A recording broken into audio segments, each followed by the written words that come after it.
Hello and welcome. This is Ayana Lahi, and I am so very happy that you're here with me today. In this week's episode of Be One, Be You, we are diving into the theme called How to Choose Real Friends. Choosing real friends is a truly important aspect of your spiritual, physical life because the people that you entrust with your growth, with your deepest insights and secrets, are holding a mirror for you. They are a container that hold your most precious insights, creations, innovations, and personal growth. They are either letting your precious energies slip through them and just escape literally through their tailbone, not really engaging with you because somehow you are feeling something for them. So I'm going to dive in pretty quickly here because I love this topic and I've seen so many people getting burnt by friends. I myself throughout my life have had to really awaken to how to choose a really great friend. And when you don't, there are consequences. There's a fallout. If you had to align with your family of origin's values and show up in ways such as making your parents feel better about themselves, having to fulfill their needs and to in any way deny or bypass your own needs.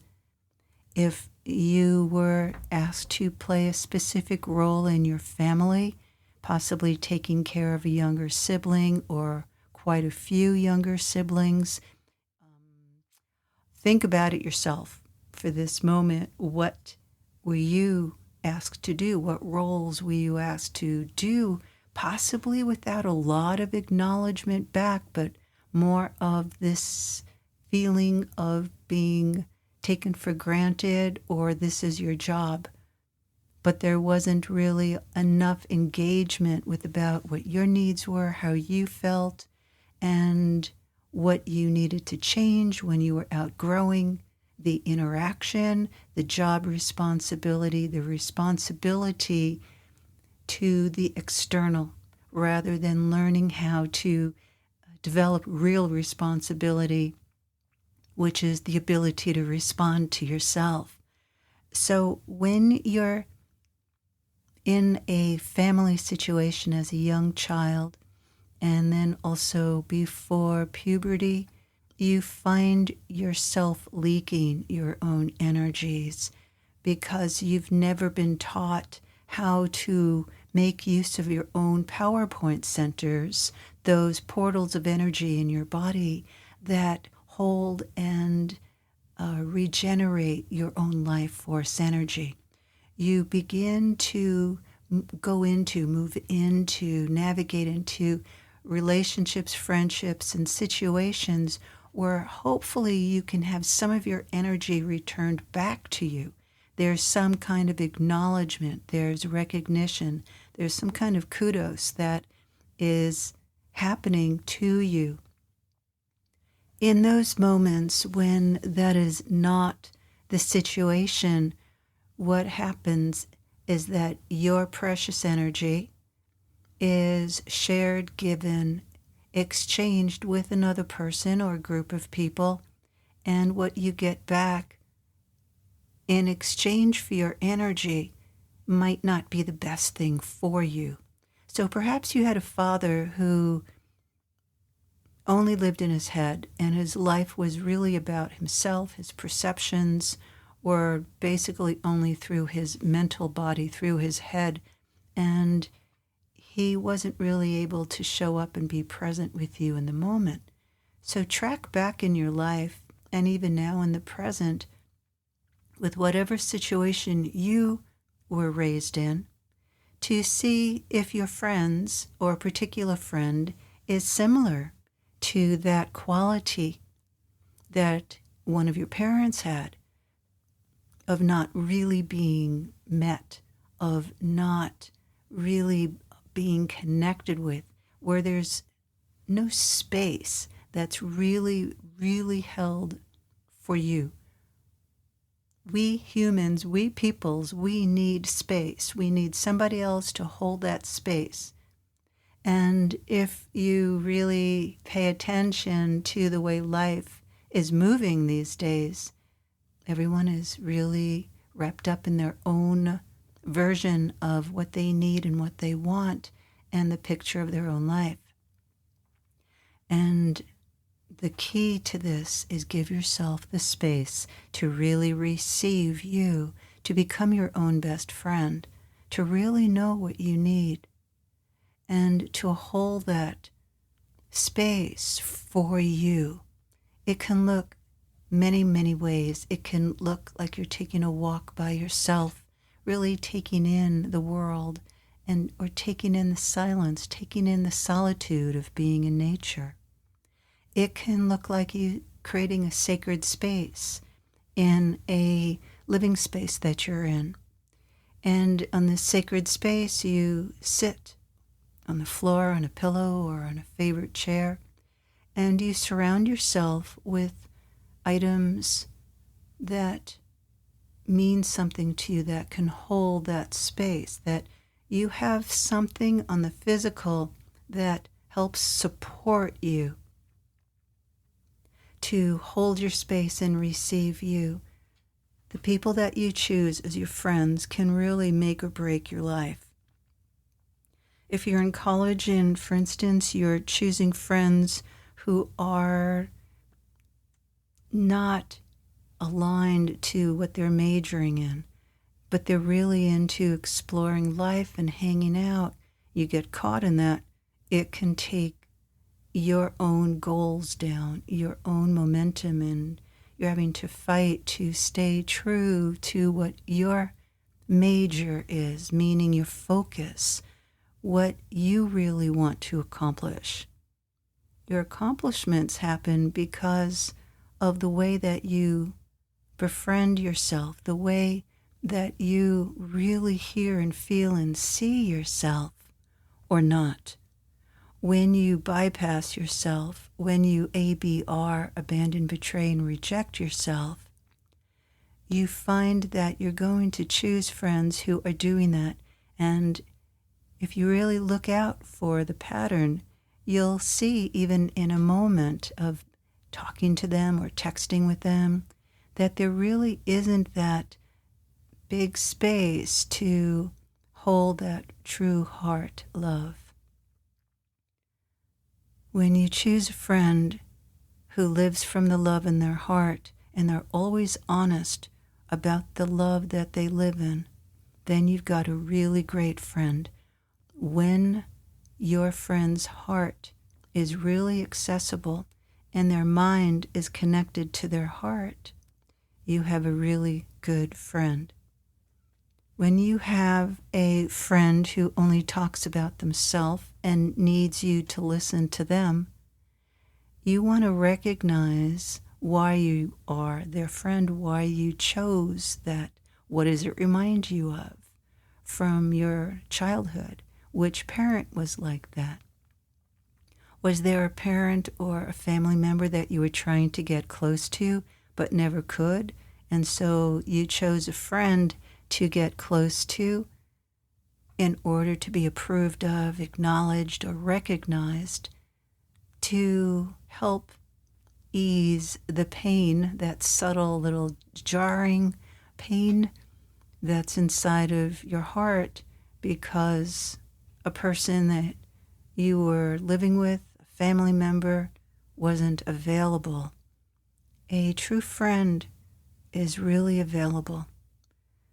They know how to put aside their own needs and wants in a moment because their hearts are fulfilled through seeing you really happy and feeling received because they know what they need themselves, and so they really care about you receiving what you need That's true love.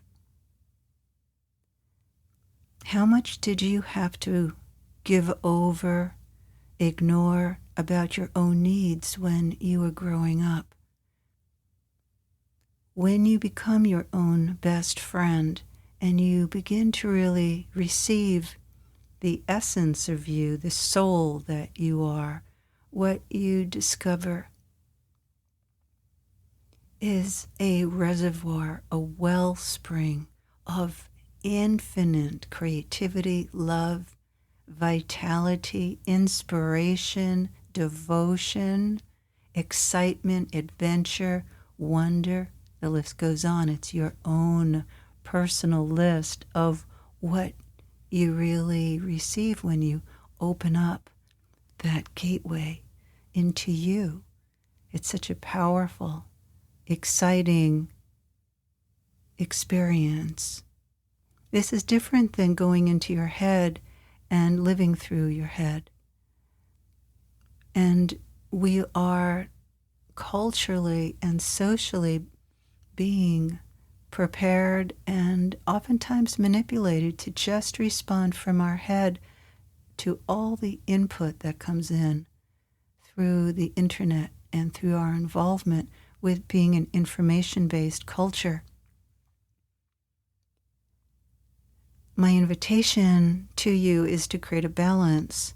It's a balance of receiving, being involved through information, and those moments that are just fun moments. We'll call them your laugh moments, your giggle moments, unwind moments. And giving yourself that space and time to regenerate and reintegrate and be deep within your own heart. For it's inside your heart center that you can receive you. And it's within your heart center that you can discover how you have projected onto another person for them to be your friend, to get that parent to really acknowledge you and respect you. And then one day you have to wake up and realize it's never going to happen. It's really a big, important piece of your life, because those people that you cherish and you can love and feel really loved back, not because of what you give them, but because of who you are. Are you taking the time to really know who you are? Or are you fitting yourself into what fulfills the other person's box, and then all of a sudden you're their friend? We're not taught how to make friends unless you were given that gift by a loved one, by a parent, by an elder who really cared about you. To be wise. Other people can be really fascinating. They can be so different that it's a bit edgy. And what you want to look at is what they mirror back to you. Are you wanting to explore, break out of your own box? Are you wanting to adventure into your wild unknown? How much do you hold yourself together and live through other people because you haven't yet begun to live through yourself? So you'd like to begin to dive into you. Think of yourself as a beautiful, open, gorgeous vase, container, bowl, deep well of iridescent, clear water. And you're gazing into this clear water. And this well, this vase, this goblet, the bowl that's inside of your body is where you live.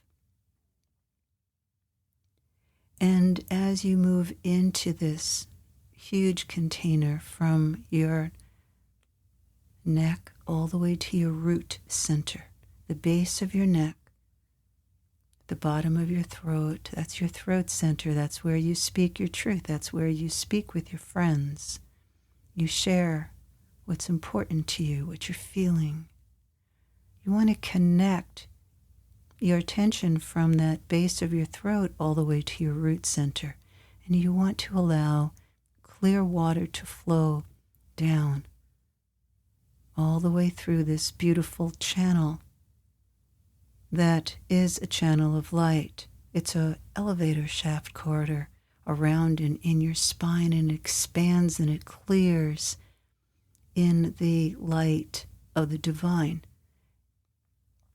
So you can bring in clear light, pure white light, just visualize it from about 10 feet above your head and allow it to flow in currents. Perhaps there's blue light mixed in with the white light and or gold. And just allow this light to move through you, and you're going to wash clear. Every day practice this clearing process, making use of your light, and you'll find yourself brighter and more connected, and you'll begin to feel the experience of your head letting go and your heart being able to relax more. You'd like to do this. You want to do this. You will like to do this because it gives you greater access to yourself. And every time that you open and give yourself greater access to yourself, you can draw in people who match you more succinctly, more directly, and you find that you can enjoy the light, the flow through you, and with the intention of letting go what you're holding on to, the energetic attachments. They can be people that have attached themselves to you because they need you or they get something from you. You give them something they can't give to themselves. And as the light moves through you, trust that the space that you're creating inside helps you to unwind and unravel and let go of how you've been caught in your own inner bind. The light also moves up from the core of the earth. There's the light moving down from the top of your head into your body and then up from the core of the earth. In the center of the earth is a hot flame of pure white light.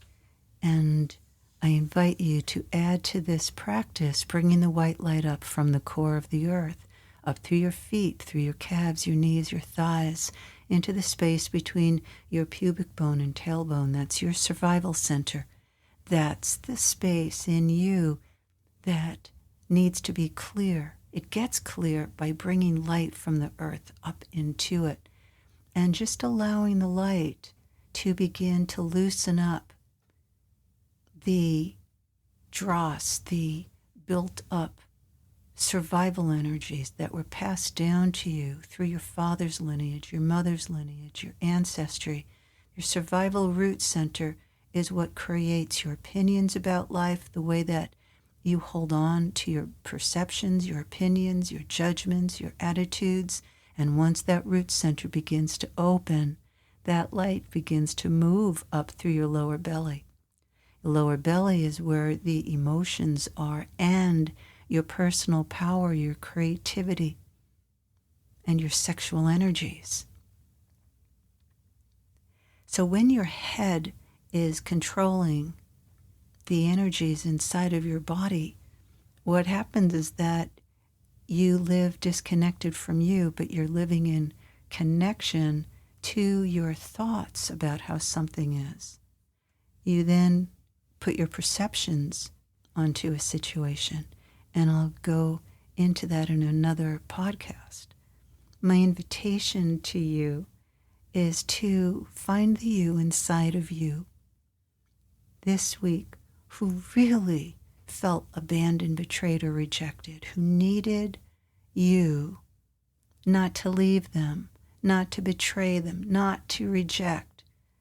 Find the you, ask the you inside of yourself who felt left, and write to that person.